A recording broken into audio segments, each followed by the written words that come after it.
नमस्कार साथियों। आज मैं जा रहा हूँ हमारे ये गांव से काफ़ी दूर बगल वाले गांव में, जहाँ पर आज है श्राद्ध। श्राद्ध ये पितृपक्ष का श्राद्ध होते हैं। ये 16 श्राद्ध माने जाते हैं, आपको पता ही है। सोच का समय चलने आने वाला है, उससे पहले श्राद्धों का वक्त आता है। तो वो श्राद्ध में हमें बुला रखा है, हम ब्राह्मण हैं आज। और ये हमारे बगल पड़ोसियों का घर भिलाड़ी में। काफ़ी समय पलायन कर चुके हैं ये लोग, और पलायन के कारण यहाँ की जो स्थिति है वो ज़्यादा ठीक नहीं है अभी, क्योंकि रोज़गार और ग्रामीण पलायन ने सब कुछ पहाड़ों में बर्बाद कर दिया है। सबसे बड़ी चीज़ तो ये है कि रोज़गार यहाँ मिलता नहीं है, और दूसरी बड़ी चीज़ है कि फैसिलिटी सबसे बड़ी चीज़ है। आज के समय में फैसिलिटी चाहते हैं हर कोई, तो फैसिलिटेड होना हर कोई चाहता है। कोई नहीं चाहता कि हम हार्ड वर्क करें। हार्ड वर्क करके क्या होता है, पहाड़ी आदमी आजकल का तो ये ट्रेंड चल गया है कि बोलते हैं अगर जो पहाड़ में रह रहा है उसको ज़्यादा बीमारी हो रही है, क्योंकि यहाँ का खान पान उस तरह का है नहीं। वो न्यूट्रिएंट्स, वो विटामिन, मिनरल्स जो एक शरीर को चाहिए होते हैं वो यहाँ मिलते नहीं हैं। मिलते भी तो हैं, काफ़ी दूर मिलते हैं। और हार्ड वर्क इतना है कि ये देखिए कितनी तेज़ धूप हो रही है। इतनी तेज़ धूप में हल्के हल्के बादल भी लगे हुए हैं, और काफ़ी दिनों के बाद यहाँ पर आज धूप आ रखी है। तो ये इस बार घास भी नहीं हुई है, घास भी बहुत कम है क्योंकि धूप ही नहीं आई। तो हम ये जा रहे हैं रास्ते में, बच्चों के साथ जा रहा हूँ मैं अपने, और हमें बुला रखा है पंडित बनने के लिए, मतलब ब्राह्मण बनने के लिए, बगल वाल गाँव में। तो वहाँ हमारे रिश्तेदार भी रहते हैं। और सबसे बड़ी बात तो ये है कि मैं आपको कुछ हरियाली दिखाना चाहता हूँ आसपास की। कितना अच्छा व्यू आ रहा है, अच्छी जगह पे लोकेटेड है। और एक जगह ऐसी भी देखी मैंने जहाँ पर बाघ ने पंजे मार रखे हैं। बाघ आता है यहाँ सुबह शाम, तो बाघ के पंजों के निशान भी हैं यहाँ पर, आप देख सकते हैं। ये देखिए बाघ के पंजों के निशान, पंजे मार रखे हैं बाघ ने। सुबह शाम चलता है तो आते जाते वक्त थोड़ा खुरापात करते रहता है। नीचे है हमारे जंगल गधेरा, दिखाता हूँ मैं आपको।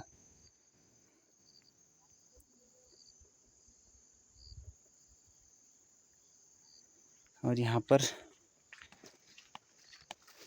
आगे बढ़ते बढ़ते हल्की हल्की ठंडी ठंडी हवा चल रही है, क्योंकि ये जो विंटर का सीज़न है वो आने वाला है। विंटर और समर का सीज़न जाने वाला है, विंटर सीज़न आने वाला है। तो ये जो मिडल जो वो रहता है, डेज रहते हैं, इनमें क्या रहता है, जो मौसम रहता है वो काफ़ी खुशनुमा रहता है। ना ज़्यादा गर्मी ना ज़्यादा ठंड। और पहाड़ों में तो आपको पता ही है, हुस्न पहाड़ों का क्या कहना कि यहाँ 12 महीने मौसम है जाड़ों का। काफ़ी अच्छा मौसम हो रखा है। जाते जाते मुझे एक चीज़ याद आ रही है। आजकल के समय में हम देख रहे हैं कि नेपाल में क्या पॉलिटिकल, क्या डिस्ट्रक्शन चल रहा है, क्या प्रॉब्लम्स चल रही हैं वहाँ पर। करप्शन के अगेन, नेपोलिज्म के अगेन कितनी प्रॉब्लम्स चल रही हैं। जो नेपाल की जो मौजूदा सरकार थी, जो पहले की सरकार थी, वो तो कम्युनल राइट्स रियॉर्ड्स में सारी उन लोगों ने भ्रष्टाचार मुक्त करने की कोशिश की है। करना भी चाहिए, क्योंकि राजनीति कोई गद्दे, तानाशाही और गद्दी संभालने का गेम नहीं है। ये है लोकतंत्र का खेल, लोकतंत्र की प्रजा, और लोकतंत्र का एक ऐसा मिला जुला संकल्प जो हर किसी को लेना चाहिए।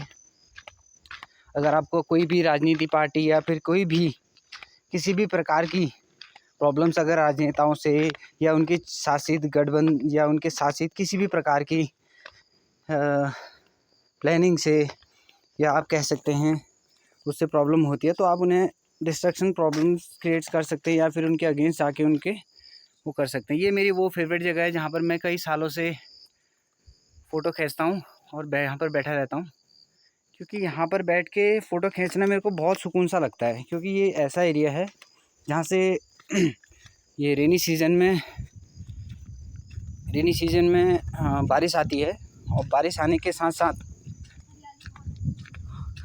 जो वाटरफॉल आता है ना, उसमें से जो पानी हल्का हल्का पानी जो फेस पर आता है, उसका जो ठंडक होती है वो बहुत अच्छी लगती है। फैबुलस लगता है वो मौसम। अब तो खैर रेनी सीजन अब धीरे धीरे जा चुका है और विंटर सीजन का आगमन होने वाला है। रामलीला की तालीम चल रही है, आपने देखा होगा। खतड़ों का कौतिक आने वाला है ताकुला में, अगर हो सकता है तो मैं उसका भी ब्लॉग बनाऊंगा, आप मेरे ब्लॉग में देखना, मैं आपको उसकी वीडियो दिखाऊंगा अगर जाना मुमकिन हुआ, क्योंकि और भी बहुत सारे काम होते हैं। गांव में रह के कई सारे काम करने पड़ते हैं, जैसे लकड़ी लाना है, गाय है घर में उसकी भी घास लानी है, बहुत सारे काम करना पड़ता है। हम लोग सब फैमिली वाले मिलजुल के काम करते हैं, ऐसा कोई नहीं कि एक दूसरे पे वो रहता है कि हम लोग किसी को एक पर्टिकुलर पर्सन को वो करना है। It's nothing like that. आप देख सकते हैं रास्ता कितना खुशनुमा प्यारा सा रास्ता है। पीछे की तरफ को रास्ता है, आपको दिख नहीं रहा होगा। और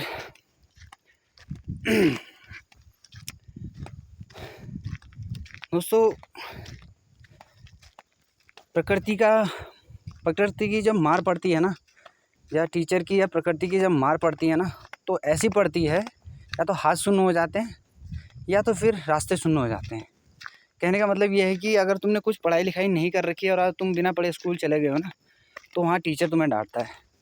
और अगर प्रकृति के साथ तुमने छेड़छाड़ की है और प्रकृति का मोनेटाइज अगर आपने अच्छी तरीके से नहीं किया है और प्रकृति की मार पड़ गई, तो आपका चलना फिरना उठना बैठना जो आपके मूलभूत सुविधाएं हैं वो भी बंद हो जाती हैं। आप देख सकते हैं धराली में किस प्रकार इस बार लैंडस्लाइड हुए, भूस्खलन हुए और कितनी सारी आपदाएं आई। उसके साथ साथ पंजाब में अनेक स्टेट्स में आई। पर क्या करें, उत्तराखंड में ये विडंबना है कि ये विडंबना ही कह सकते हैं हम कि पंजाब की गवर्नमेंट तो उनके साथ है ही।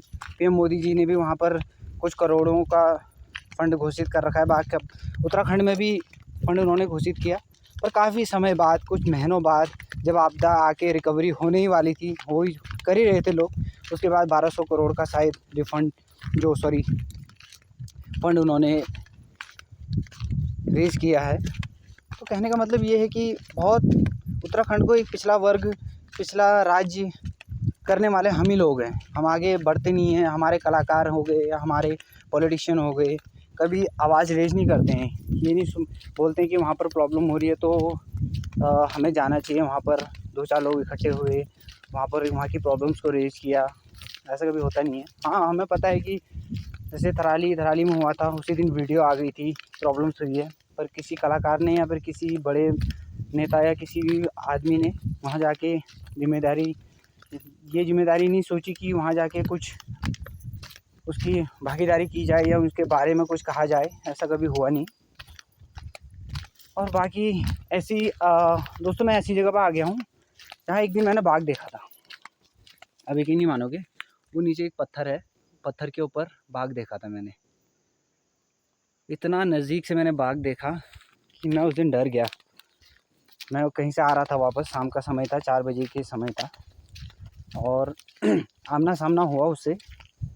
पर मैं उस समय सहम गया था, क्योंकि मैं फर्स्ट टाइम या फिर सेकंड टाइम उसे देख रहा था और मैं खुद समझ नहीं पाया मैं क्या करूं, क्योंकि बाघ का आतंक भी काफ़ी बढ़ चुका है।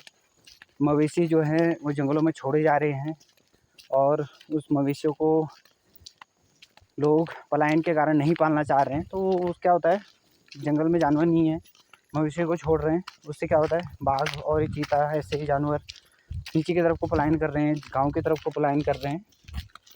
तो ये भी एक ख़तरनाक और ख़तरा हो सकता है हमारे पहाड़ को आने वाले समय में, क्योंकि कटान और डेवलपमेंट तो होती रहेगी, साथ में प्रकृति का ध्यान रखना भी बहुत ज़रूरी है। जानवरों का हो गया, और साथ ही साथ हमारे आने वाली जो पीढ़ी है उनको भी अपनी संस्कृति के बारे में बताना भी बहुत ज़रूरी है। हम तो ये कोशिश करते हैं कि अपनी आने वाली संस्कृति को भी इस चीज़ के बारे में पता चले और अच्छे से उन्हें भी ज्ञात हो कि हम लोग वो है। काफ़ी स्ट्रगल से हम लोगों को काफ़ी आंदोलन के बाद ही हमें यहाँ की फ्रीडम मिली है। और देख सकते हैं ये हमारी भाभी हैं, पड़ोस के गांव की।